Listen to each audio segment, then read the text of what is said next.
ఈ బ్యూటిఫుల్ రాణి హారం with sun stone beads అండి. నేను ఇంతకు ముందు వేరే వాళ్ళకి కస్టమైజ్ చేసి వీడియో చేసి పెడితే ఆ వీడియో చూసి అప్రోచ్ అయ్యారు మేడం. అండ్ ఈ హారం చేయించుకున్న వాళ్ళు ఇంతకు ముందు మన దగ్గర పర్పుల్ సీజెట్స్ తో ఒక చైన్ కూడా చేయించుకున్నారు, 2 లేయర్ చైన్. అండ్ ఇప్పుడు ఈ హారం చేయించుకున్నారు.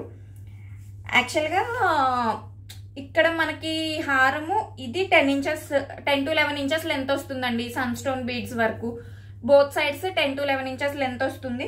అండ్ ఇక్కడ పెండెంట్ వస్తుంది. ఓవరాల్గా అయితే లుక్ ఇట్లా ఉంటుంది. అండ్ మేడం అయితే ఒక్కటే చెప్పారు, మీరు మీకైతే ఎట్లా చేసుకుంటారో హుక్స్ కానీ ఏవైనా సరే నాకు సేమ్ అట్లనే చేయండి అనే చెప్పారు, కానీ అది కావాలి ఇది కావాలి అని ఏం అడగలేదు. సో బ్యాక్ ఏం చేసామంటే ఇట్లా పెద్ద బ్యాక్ చైన్ ఉంటుంది కదా, ఆ పెద్ద బ్యాక్ చైన్ని మొత్తం వేయకుండా ఇక్కడ కొంచెం కట్ చేసేసాము. ఇది మీకు అడ్జస్ట్ చేసుకోవడానికి లెంత్ సరిపోతుంది, ఇంకా ఎక్కువ ఉన్నా కానీ ముందుకి పడిపోతుంది అని చెప్పి అట్లా కట్ చేసి వేసాము. అండ్ లాకెట్ కూడా మనమే మేక్ చేసామండి సన్ స్టోన్ బీడ్స్ పెట్టి. ఇవి 4mm బీడ్స్, ఇవి 2mm బీడ్స్, అండ్ చైన్లో ఉన్నవి 3mm బీడ్స్.